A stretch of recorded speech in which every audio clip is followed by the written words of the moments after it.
For the last several years, the Toyota Tacoma and Chevrolet Colorado have dominated the midsize pickup market. But we haven't seen a Ford Ranger since 2011, but now it's back. And we've got all three pickups here today at the same time, the same place, to find out, where does new Ranger fit in? But before we find out, we need you to subscribe to the channel and visit Edmunds for all your truck buying needs. These trucks are all crew cab 4x4 configurations. We've got a Ford Ranger XLT with the FX4 package, a Chevrolet Colorado Z71, and a Toyota Tacoma TRD off-road. Now these are affordable off-road packages and not the top dog offerings. You know, I gotta get in here and say I like big trucks, and I cannot lie. But I might be willing to be won over to midsize. I mean, I get it. It's a lot more convenient for daily driving, and hey, if they can play in the dirt, that's even better. Yeah, and I've got a Lemons race car I have to tow, but I live in a city, so I can't deal with a full-size pickup. It's just too big. For me, a midsize pickup is the only solution. As for me, I go overlanding, and off-road performance is really important. I'm willing to put up with a truck that isn't perfect Monday through Friday if it does what I want on the weekend. You might be wondering, where's the Honda Ridgeline? After all, it's our top-ranked mid-size pickup. The reason why is because it lacks some of the off-road capability of these other trucks. For example, it doesn't have a locking differential, low range, or even some of the ground clearance of these others.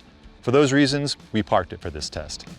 This version of the Tacoma has been around since 2016. It's available with a 4-cylinder, or what this truck has, a 3.5-liter V6. It's pretty much a 4Runner pickup truck. The Ranger is all new to North America. It's been sold in its current form in Australia and other places for a few years now. The difference is we get a unique engine and transmission, an EcoBoost 4-cylinder with a 10-speed automatic. The current Colorado dates back to 2015. It's got kind of a big truck energy, like a shrunken Silverado. You can get it with a 4-cylinder or a diesel, or the gasoline V6, which is what we're testing. All right, I don't mean to make a pun on the Toyota name, but the inside of the Tacoma is kind of like a toy, in a good way. Like one of those old play school cars where it's big chunky plastic controls, big knobs and gauges and vents.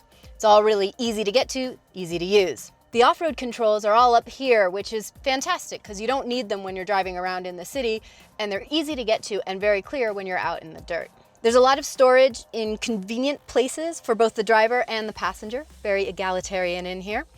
I do wish that maybe instead of 10 cup holders, they'd had 2 USB ports. There's only one. There's also no Apple CarPlay or Android Auto. It's like, hi, it's 2019. If you don't like that stuff or you don't care about that stuff, you'll really like the interior because it's very friendly, very on brand for Tacoma. I feel like Toyota sort of forgot about the comfort of the passengers in the rear seat when they designed this.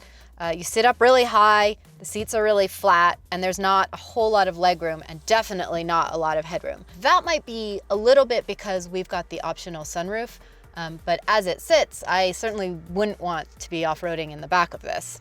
There's also just not a lot to do back here. You don't even have an armrest. As mentioned, you definitely don't have a USB port. You've got cup holders though, 6 of them. Where the back seat of the Tacoma really shines though is in the usability and flexibility of its in-cab storage. I'm gonna show you. There are a couple different ways to use the storage back here. First of all, no matter what you're doing, there's a 60-40 split in the seats, so you can fold down one and let someone sit in the other. First is the quick and dirty way. Just fold up the seat bottoms. Gets you a little more space this way and access to these bins. They're connected, so you can put like a fishing pole or something in there. To fully use the storage back here is a little bit more complicated, but I think you'll agree it's worth it.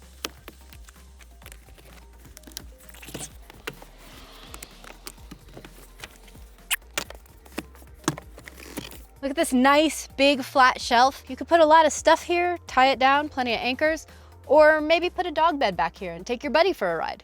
The first thing that jumps out about the Colorado's cabin is the sense of space. It's a pretty roomy cabin.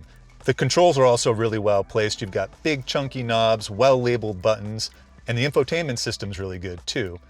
It's got Apple CarPlay, Android Auto, and 4 USB ports, 2 in front, 2 in rear.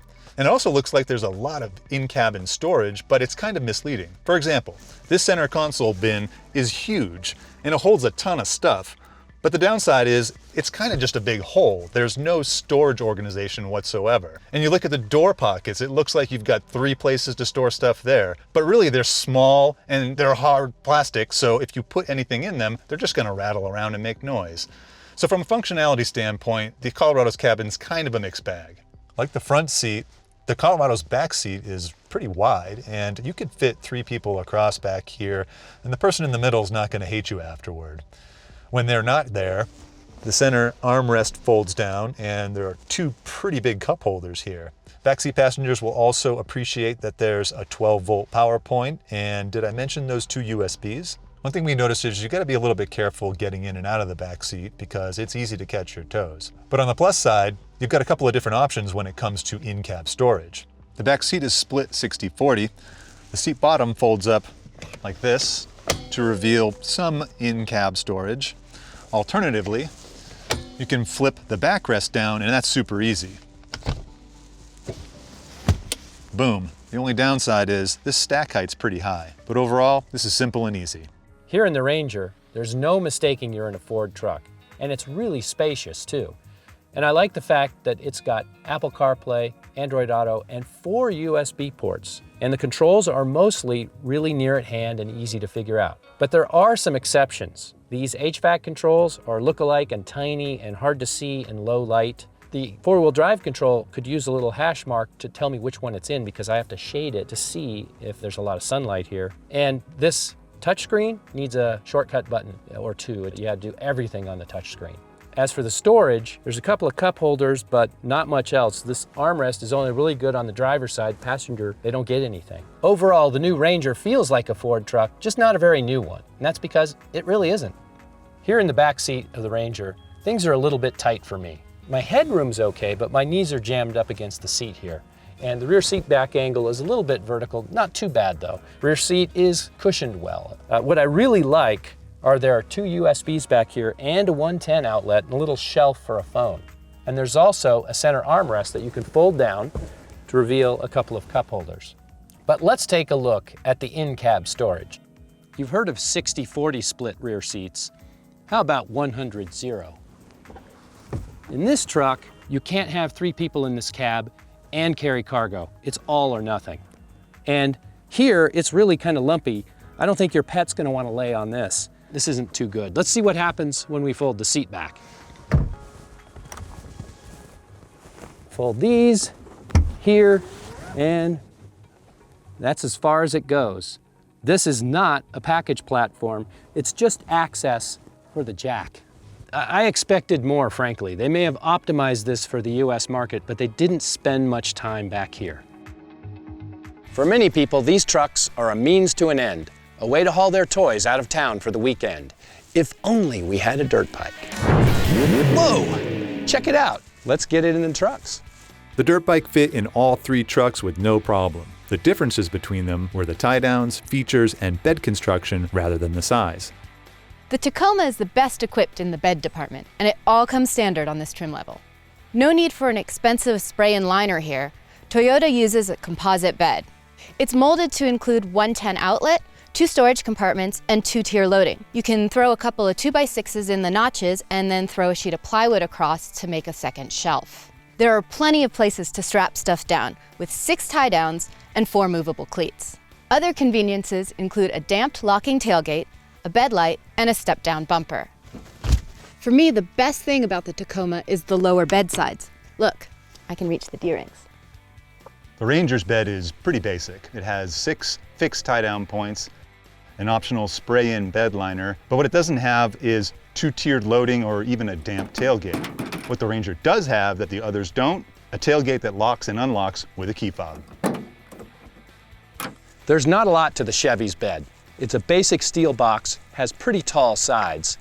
It doesn't come with a bed liner unless you opt for a spray-in one like this truck has. It's only got 4 tie-downs, even though you can add more using these optional holes here. It's got a damp tailgate and it locks, but with a key. But the thing I really like is this corner bed step and the handhold that goes with it.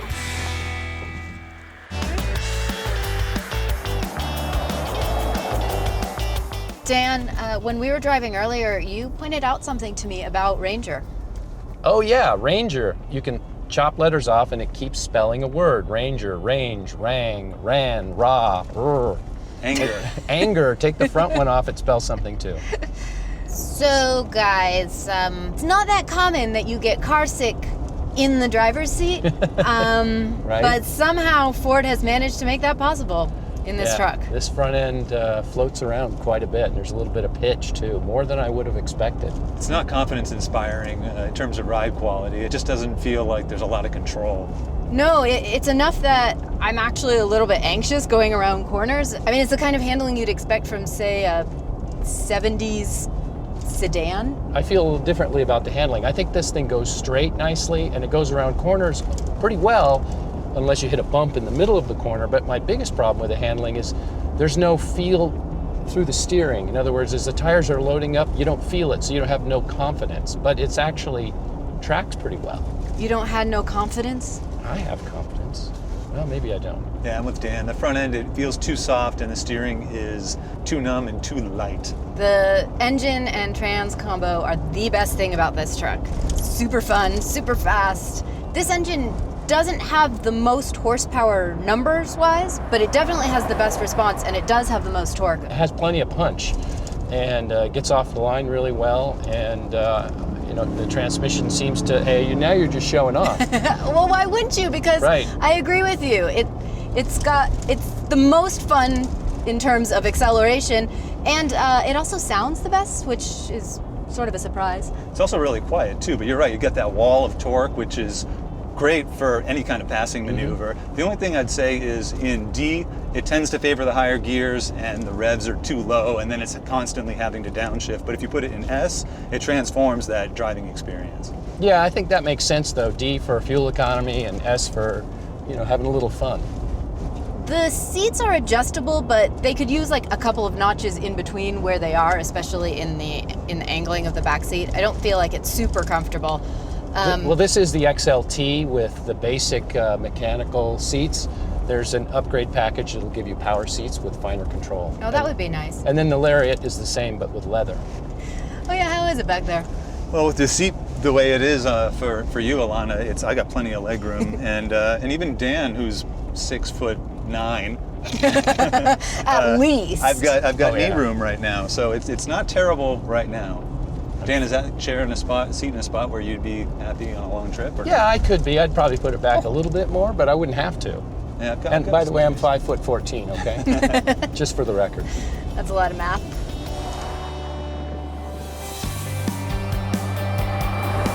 The thing that stands out about this truck to me the most is nothing stands out that much. I mean, it's pretty well-rounded. I like the way it rides. I like the way it steers. It feels pretty civilized. Yeah, I agree. The ride quality especially is the most tied down, the most sorted of the bunch. It just feels cooperative and confidence inspiring.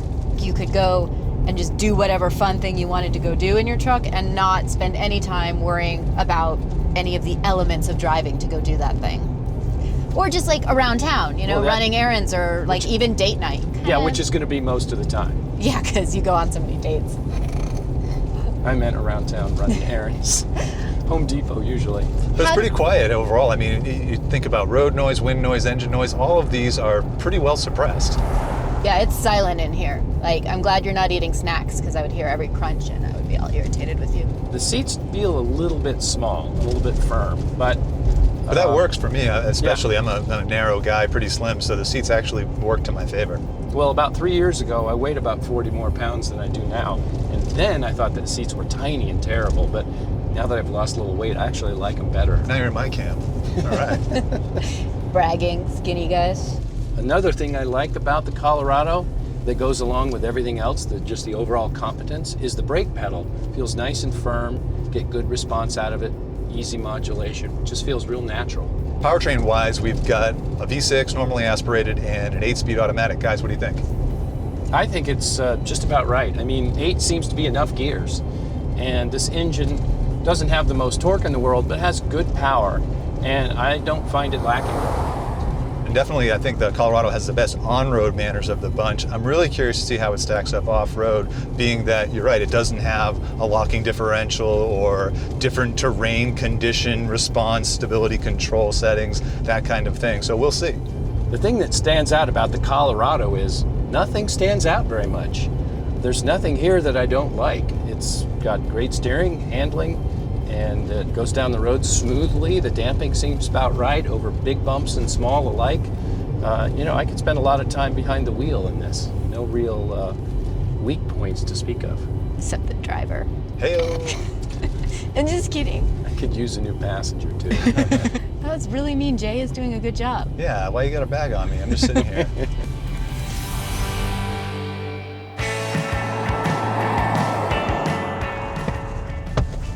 Oh, ow. You okay? Yeah, what was that? It was an attempt to not be quite so straight up and down, but I didn't realize that your knees were where they are. All right, out here on the pavement in the Tacoma, this feels like the oldest truck here for a number of reasons, but the one that sticks out the most is the powertrain.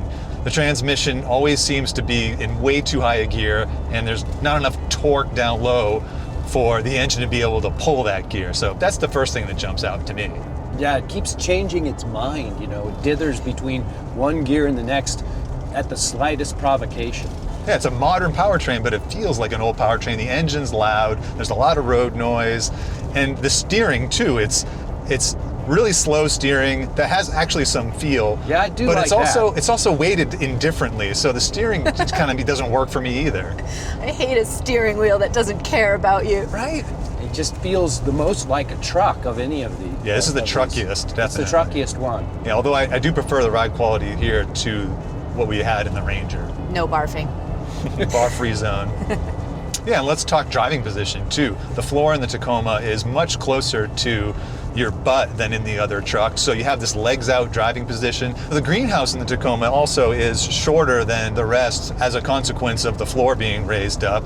And also, did you guys notice the steering wheel telescopes like maybe an inch and a half? I need another inch and a half. So the floor's up, and that's actually what gives us all the clearance underneath that Dan's so happy about off-road though, right? Right, it's a compromise Toyota was willing to make. Yeah, the Tacoma definitely has more off-road inherent goodness baked in, so I'm curious to see how that pans out.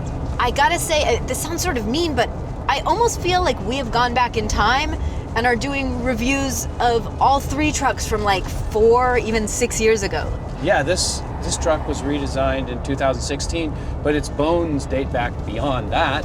The Colorado's a few years old, and the Ranger, you know, has been in a similar form in Australia back to 2011. So none of them are all new.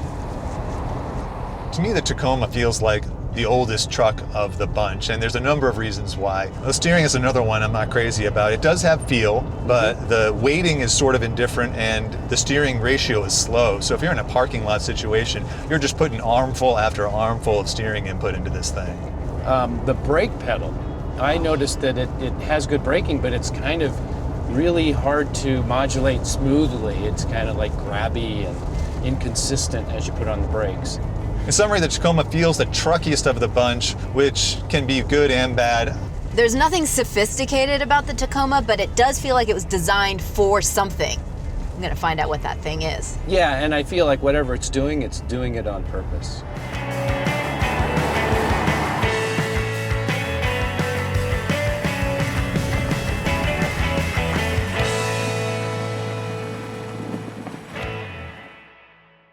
We just moved from the pavement in our off-road oriented trucks under the first couple of miles of our trail. And Ilana, what were your impressions?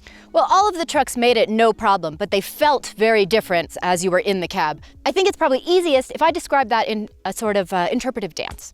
So first, the Ford Ranger. Pretty much. Like a dolphin. The Toyota, sort of jittery, but very stable. The Colorado, in between the two. A lot of up and down, but again, very stable. Dan, what do you think? Well, the Toyota's the only one with push-button start. That doesn't sound like an off-road feature, but there were no keys to the knees. Big difference. Yeah, definitely the Tacoma so far feels like it's the most capable, and the Ranger kind of squishy, Yeah. and the Colorado's kind of someplace in between. Well, the more aggressive and harder terrain is yet to come, so we're gonna hit the trail.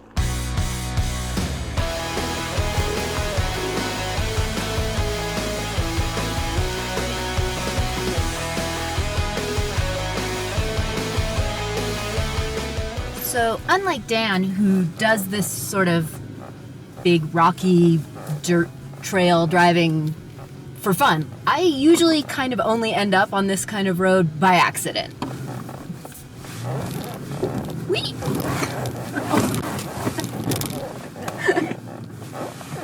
I have no idea what I'm doing, and yet the truck seems to just kind of keep going. I made it all the way up the hill in 4 high, like I never had to use 4 low. But I'm gonna put it into 4 low for the way down, partially just so I know how to do it, and also because then I can use the gearing of the truck to slow me down rather than sort of riding the brakes all the way down. The thing that's making the Tacoma so forgiving of my inexperience off-road is that as long as I don't drive it directly into a ditch or a giant rock, it has enough articulation that the suspension will move around, drop into the hole or whatever without bringing the tires up off the ground, and so I still have traction. And then I can just drive myself out of a problem.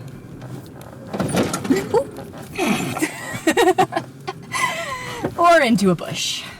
Maybe I'll start doing like Dan and looking for these roads on purpose. This is pretty cool. The map database knows which trail we're on, and I'm on a trail that is a black diamond trail. So far it's not black diamond. I'm still in high range. 4-wheel drive, of course. All right, I think this is where I put it into low range. Well, let's see how it goes. Uh-oh. I think I'm teetering on 2 wheels. All right, let's try putting it in low range now. It's not doing it. All right, advanced track off. Low range engaged. Back to drive. Did that help? No. Looks like I'm gonna have to lock the rear differential. So push the rear diff lock button, and it's locked. And forward momentum restored. Straddle the V and go over the rock.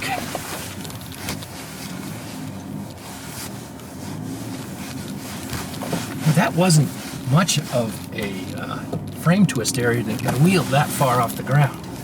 Surprising. And it looks like we're going to get more of the same up here.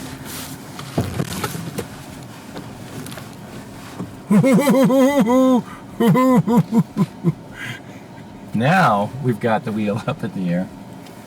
I want to see this. Excuse me while I open the door. Oh yeah, about 6 inches. You know what I didn't like is that somewhere in there, this thing automatically shifted from 4 low to 4 high. So I came down that section in 4 high, and I never made that choice. That's terrible. I was going too fast. I wasn't able to use the transmission to slow me down. If it goes into 4 high, it's because I put it there, not because the truck did. Bogus.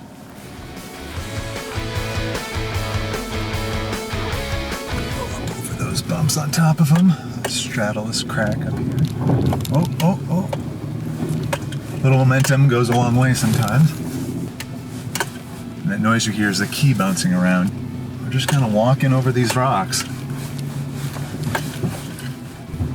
Traction control's grabbing us a little bit, but it's still going up the hill.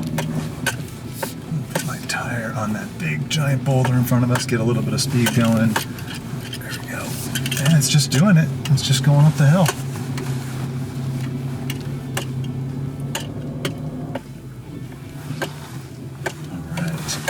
So we're just making our way down. I'm in low range still. It hasn't automatically shifted itself into anything else.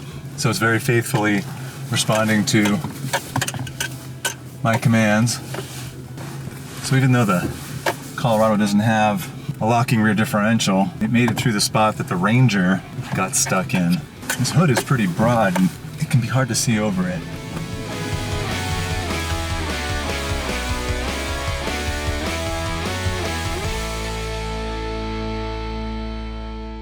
I took the Colorado off-road, and it did better off-road than I expected. However, there's something missing from this Colorado. This thing is the airdam that goes underneath the front bumper. If we left it on, we would have tore that thing off within 10 feet. If you want to take your Colorado off-road, you're taking off the airdam. I was actually a little bit nervous about taking my turn behind the wheel. I actually made Dan give me a little bit of direction. So we get up to the top and he's like, all right, we're done, turn around. I was like, we're still in 4 high. Aren't we supposed to be in 4 low? Or he's like, you didn't need any of them because you never even lifted a wheel up. I'm really ready to go straight up a mountain as long as it's in the Tacoma. The trail wasn't even that difficult, and I was lifting wheels off the ground. The traction control doesn't really offer any help in low range, so then I was forced to lock the differential, and I don't think you should have to do it on a trail that's pretty much moderate, not really that difficult. It really needs more. If this was just an off-road test, we'd have a unanimous winner. We all love the Toyota Tacoma on the trail. It was really good. But this isn't just a test of off-road ability. We're looking for the truck that is best on-road and also has moderate off-road ability. That decision was unanimous as well. The Chevy Colorado is our overall winner. So where does that leave the Ranger? After all, that's the question we wanted to answer when we started this whole test. Well, it was a split decision, 2-1. Colorado first, Tacoma second, and the Ranger bringing up the rear. We're really happy to see the Ranger back on the market. I mean, the more competition, the better. But for now, out of these 3, it's third. I mean, what was up with that, Jay? It rides like a pogo stick. It won't stay in low range. The back seat is just awful. I've heard this enough, I'm done. There's a lot more than just this video if you head to Edmunds. You'll find pricing, features, ratings, and reviews on all 3 of these trucks. And if you want to see more videos, subscribe.